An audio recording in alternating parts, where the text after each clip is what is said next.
Daan-daang pekeng government ID ang nasamsam sa isang bahay sa Valenzuela na negosyo ng isang mag-asawa. Aminado sila sa krimen pero anila, hindi nila alam na bawal pala ito. May unang balita si Marisol Abduraman.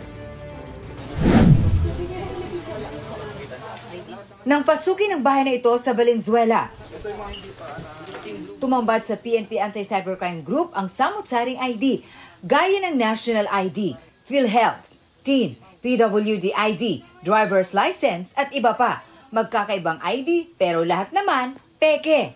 This was done on the series of entrapment operations that we had before. Umabot sa 400 ang nakuhang samut-saring government ID.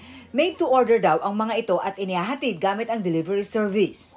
You name it, halos lahat kaya nilang gawin, mga different IDs. And these are being sold online on different social media platform ranging from 40 pesos to 1,000 plus pesos. Arestado mag-asawang suspect. Bali, binigyan lang po kami ng idea kung bakit paano ginawa yung mga peking ID po niya.